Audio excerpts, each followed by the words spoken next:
কত করে মন গেলে ভালো হয়? দাম তো গেলে 12-13 টাকা, 1200-1300 টাকা মন হইলে ভালো হয় না আরো বেশি হলে ভালো হয়? না না 12-13 আর গরিবের তো খাইব। আচ্ছা, যাদের কিনা খাইতে হবে তাদের দিকেও দেখতে হবে।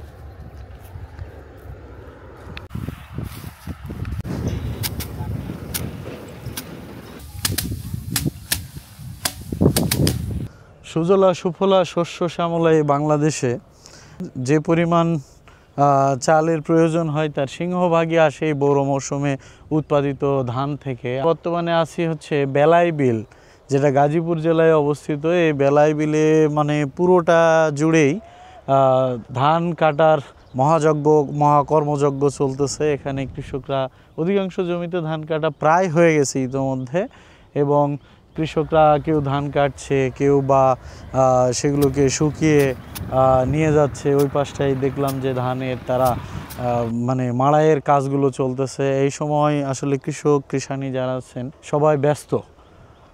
এই যে এত বেশি ধান হয়েছে এই পাশটায়, চমৎকার লাগতেছে। ও দেখুন এত ধান হয়েছে।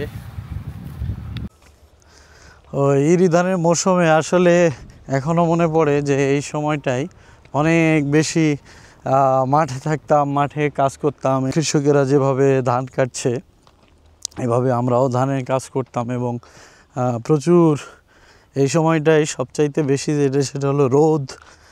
ধান কাটা প্রায় শেষের দিকে, অনেক জমিতে ধান অলরেডি কাটা শেষ হয়ে গেছে।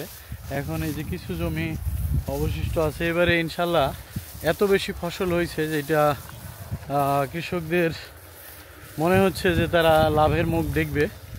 আছেন একবারে বান্ধা ফেলেন? হ্যাঁ, পরিশ্রম করেন না?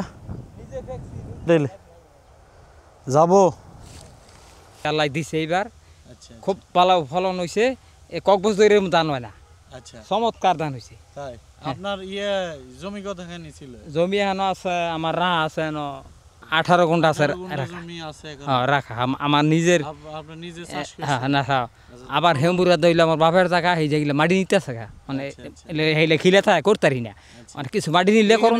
ফসল হয় এটা এক ফসল হই, এক ফসল সারা বছর। হ্যাঁ, সারা একটা বাইরে আমার সারা বাইরে পানি চলে থাকে। ওই যে এই বিলই তো মানুষ দেখতে আসে না, বেলাই বিল অনেক। হ্যাঁ, বেলাই বিল হইলো হেমুরা, এটা হইলো উত্তর বনকই, সেটা হইলো বাইস্তাপুর। আচ্ছা, এইগুলো বিঘা কত মন হইতে পারে? মানে এইগুলা 28-25-এর উপর তো, 28-এর কম না, 28 মন হইতে। হ্যাঁ, এইটা হইলো এইটার পরে এটা সবচেয়ে বেচা হীরা যেটা হইছে হাইবি।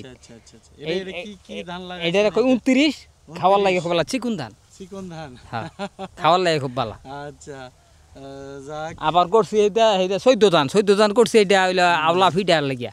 এই যে ধানের খরচ এখন কেমন উৎপাদনের জন্য? খরচ আছে না? এইলা দাইতে গেলে 7,000 টাকা হয়ে গেল। আসলে কি উৎপাদন করে লাভটাও হবে না বারে বারে? খালি যদি টাকা দা করে তাই লস হইব। খালি টাকা দেখলে লস হইব, আর নিজে খাইটা করতে লাভ আছে। আচ্ছা আচ্ছা, মনে করেন এই ফোন তো 10,000 টাকা খরচ হচ্ছে আমার। তার মানে যদি নিজের জমিতে নিজে কাজ করা যায় তাহলে হয়তো যে মানে লাভের মুখ দেখা যেতে পারে। আর যদি মানুষ দিয়ে সম্পূর্ণভাবে কাজ করানো হয় তাহলে সত্যিকার অর্থে টাকার দিকে হিসাব করলে লস। মানে আমি 3 বিঘা জমি কাটাইলে 3-7-21,000 টাকা লাগবে, তাইলে লাভ থাকতো না। আমার খরচ হচ্ছে আরো 10,000 আরো গেল লইলে, তাইলে মনে করা 3 বিঘা 60 মন ধান হইব, 60,000 টাকার মাল হইব। আচ্ছা, খের হইব 5-7,000 8,000 খরচ গেল লইলে। খরচ নিজের ধান দই করছে। হ্যাঁ, তার মানে এই যে সরকারের কাছে আপনার কি চাওয়া বলেন ধানের দামের বিষয়ে? কত করে মন গেলে ভালো হয়? দাম তো গেলে 12-13 টাকা, 1200-1300 টাকা মন হইলে ভালো হয় না আরো বেশি হলে ভালো হয়? না না 12-13, আর গরিবের তো খাইব। আচ্ছা, যাদের কিনা খাইতে হবে তাদের দিকেও দেখতে হবে। দেখুন আসলে বাংলাদেশের যারা কৃষক আছেন তাদের চিন্তা ভাবনা আর যারা এক ধরনের মুনাফাভোগী তাদেরও চিন্তা ভাবনা কিরকম। উনি নিজে ধান উৎপাদন করছে এবং আমি বললাম যে কত হলে ভালো হয়, উনি বলতেছে যে আসলে 1200-1300 টাকা এটা হলে যথেষ্ট, কারণ যারা গরিব মানুষ তাদেরও তো আবার কিনে খাওয়ার সামর্থ্য থাকতে হবে। আসলে এই মানুষগুলো অনেক সরল। উনি কৃষক, নিজের জমিতে নিজেই কাজ করতেছে, নিজেই করছি, নিজে কমাইছি আবার নিজেও রুইছি। তো পানি দিছি খালি মেশিন দিয়ে টাকা লাগছে, সার দিছি টাকা লাগছে। চাচা ছেলে মেয়ে কয়টা? ছেলে মেয়ে 2 মেয়ে 1 ছেলে। 2 মেয়ে পড়াশোনা করে তারা? একটা এই বিএ পাস, একটা বিএ পাস, বিয়ে অনার্স পাস, অন আচ্ছা, মাস্টারি BA করে। honours, আচ্ছা। আর একটা মেট্রিক পারি না পড়াইতাম এটা আচ্ছা। বাড়িতেই। আর ছোট ছেলেটা আগামীতে মেট্রিক দিব। এই যে চাচা কৃষক, ওনার ছেলে মেয়েকে পড়াশোনা করিয়েছেন এবং একজন শিক্ষক, আমিও একজন শিক্ষক। হ্যাঁ, আমরা কইলে বকলম না এটা সমস্যা নেই। আপনি যে আদিকাল এই পড়াশোনা মানে না করেও যে ছেলে মেয়েকে শিক্ষিত করছেন, হ্যাঁ হ্যাঁ আল্লাহ এই করেছে। জন্য বাংলাদেশে আসলে ধানের উৎপাদনটা হওয়া উচিত যে এমনভাবে কৃষকদের সুযোগ সুবিধাগুলো আরও একটু বেশি দেওয়া দরকার। যেমন কৃষকদের ধান উৎপাদনের জন্য যে সমস্যাগুলো রয়েছে, সারের দাম একটু সীমিত পর্যায়ে রাখা, যেটাতে কৃষকরা অ্যাফোর্ড করতে পারে ইজিলি, সহজ সত্ত্বে লোন দেওয়ার ব্যবস্থাগুলো করা দরকার কৃষকদের। এবং একই সাথে কৃষকরা যখন ধান উৎপাদন করে সেগুলোর রক্ষণাবেক্ষণ বা কাটার সুবিধার্থে সহজলভ্যে তার শ্রমের মূল্যটা নির্ধারণ করা উচিত। এবং একই সাথে যারা হচ্ছে কিনা ধানগুলো কিনে, সরকার কর্তৃক এমন একটা পদ্ধতি তৈরি করে দেওয়া দরকার যাতে সারা বছর ধানের দাম একই রকম থাকে। মানে এইটা করার জন্য মূল প্রয়োজন হচ্ছে যে কৃষকরা যাতে ধানের ন্যায্য মূল্যটা মৌসুমে পায়। তাছাড়া